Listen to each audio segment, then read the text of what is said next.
You take the blue pill. The story ends. You wake up in your bed and believe whatever you want to. You take the red pill. You stay in Wonderland. And I show you how deep the rabbit hole goes. Eu tenho pressa, pressa! Ai, ai, meu Deus, a lua, Deus, é tarde, é tarde, é tarde! Que lugar esquisito para uma festa. Eu acho, Dinah, que a gente não devia entrar. Afinal, e a curiosidade é uma coisa feia.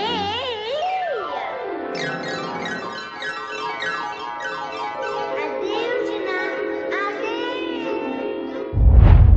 Vamos continuar nossos estudos a respeito de alguns símbolos que estão aí no meio de algumas ideologias que hoje estão na moda. Vamos ver aí esses símbolos, vamos comparar aí com algumas coisas da Bíblia, porque é muito importante, né, gente? A gente sabe que esse povo aí dos ocultistas, eles usam muito os símbolos para enganar as pessoas e também para revelar os seus planos. Então, quando a gente aprende a linguagem dos símbolos, a gente consegue aí interpretar melhor as mensagens que estão sendo passadas para nós, né? Porque o pessoal que se diz iluminado aí, eles entendem muitas vezes. Agora as massas não entendem, por isso que são enganadas.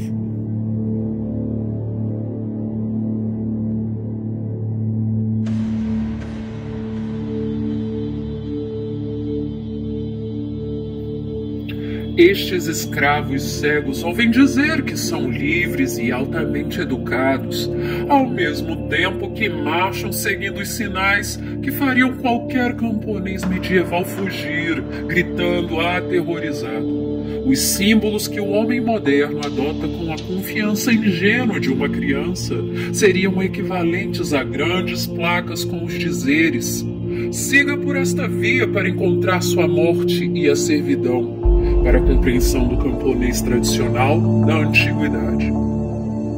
Michael Hoffman, Sociedades Secretas e Guerra Psicológica. Então vamos lá, olha só, aqui a gente tem essa imagem daquele filme da Disney famoso, né? Vocês sabem qual é? Alice no País das Maravilhas. Olha só que interessante. Aqui tem muita informação que a gente pode extrair. Essa imagem, esse filme, ele é usado por quem? Por aquele pessoal que está disseminando aí uma outra ideologia, né, para confrontar o feminismo. Vocês já sabem qual é? Tem muita gente que não gosta que eu fale sobre isso. Mas como não tem ninguém falando isso, aqui nós vamos falar. Vamos analisar aqui primeiro. Tem muita coisa para falar. Vamos analisar primeiro essa imagem.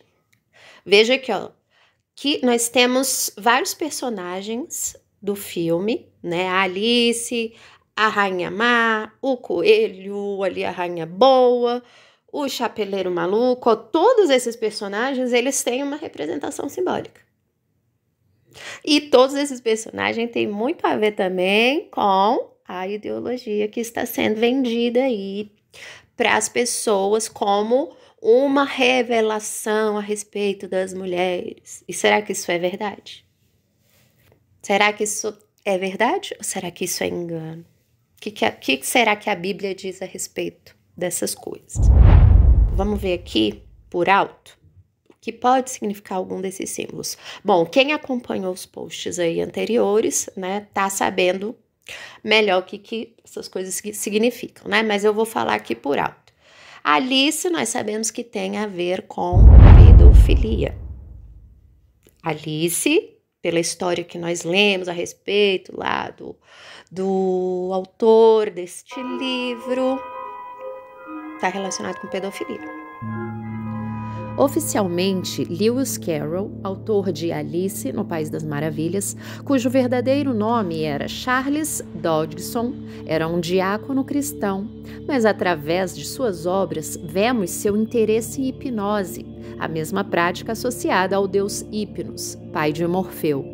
Ele fazia parte da Sociedade Teosófica, que também tinha como membro Frank Baum, autor de O Mágico de Oz. Lewis não confessava abertamente fazer parte dessa sociedade. Um capítulo da vida de Carroll tem a ver com Alice Liddell, uma das filhas do reverendo que com 7 anos fazia passeios de canoa com Carroll. Ela posava para suas fotos e acabou sendo a musa inspiradora dos clássicos Alice, no País das Maravilhas, 1865, e Através do Espelho, 1871. Satanás, ele não dá ponto sem nó. Ele sabe, ele conhece as inclinações das pessoas. Então, ele vai usar meias verdades para trazer o engano. Então, ao mesmo tempo que a Bíblia diz que algo é bom, Satanás vai pegar esse algo bom e vai corromper para levar as pessoas para o lado do mal. Não é assim que ele faz?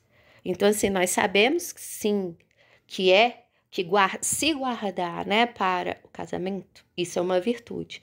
Mas na sociedade que nós vivemos hoje, isso é muito complicado. Então, o que vai acontecer? A tendência é as pessoas na inclinação da carne irem atrás de pessoas cada vez mais jovens para conseguir esse tipo de coisa. E é por isso também que esse movimento aí está intimamente ligado com o Islã, e nós sabemos que o espírito do Islã é essa coisa da pedofilia, né? Então, alerta aí.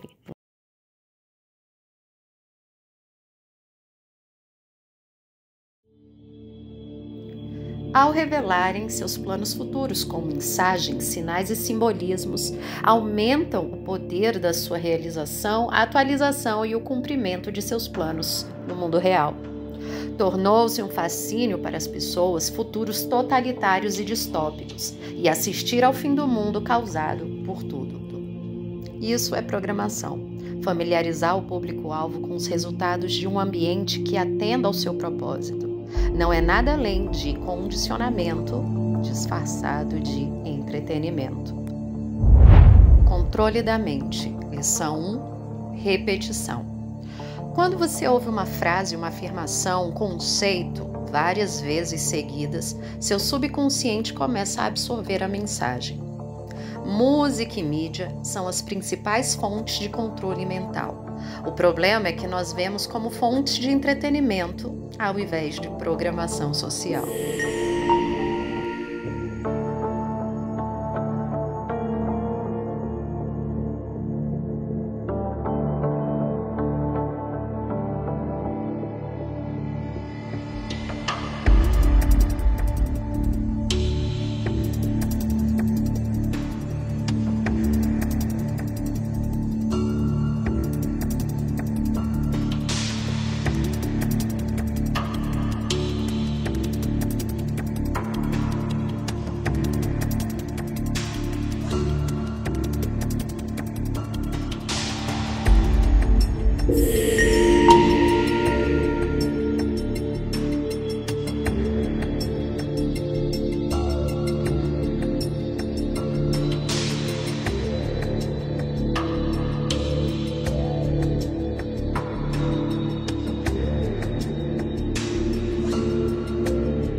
O livro Submissão, publicado em 2015, já revelava a influência do Islã na sociedade ocidental.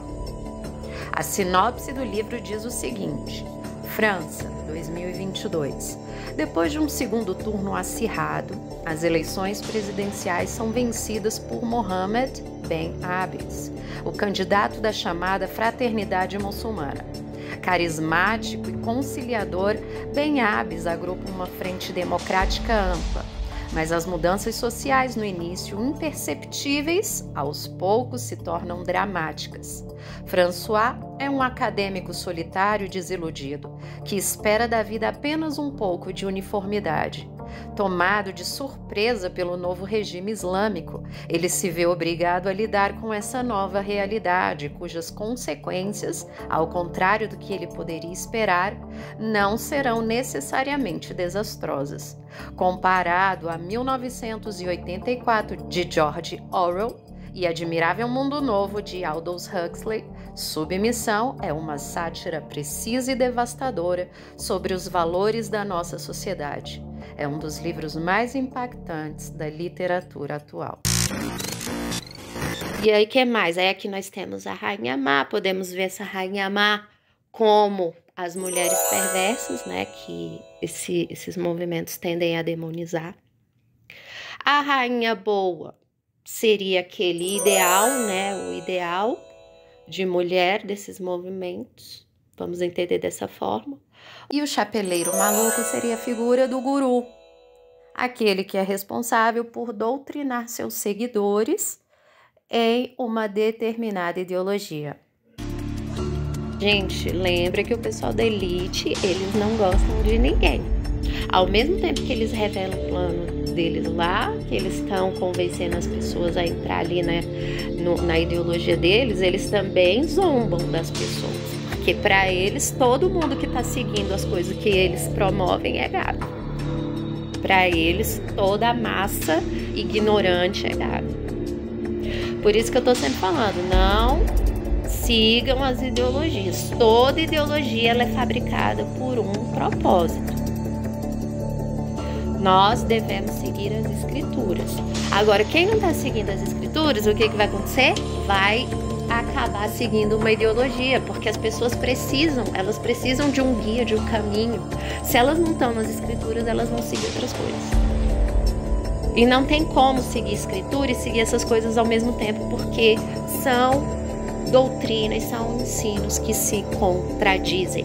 É a mesma coisa da pessoa ser crente e seguir espiritismo, a mesma coisa da pessoa dizer crente e seguir ocultismo, tarô, misticismo. São entendimentos contraditórios. E quem está seguindo coisa contraditória, o que está revelando? Cegueira. Cegueira, sabedoria aos próprios olhos. E o coelho aqui, ó, é o Satanás que não tem muito tempo. Tá vendo? A própria elite sabe as coisas que estão acontecendo, a própria elite sabe das profecias da Bíblia e a agenda deles vai seguindo o que a Bíblia diz, mas o pessoal que se diz crente não segue a palavra. Essa que é a maior tristeza das nossas vidas, né? Esquisito pra uma festa? Eu acho, Diná, que a gente não devia entrar. E a curiosidade é uma coisa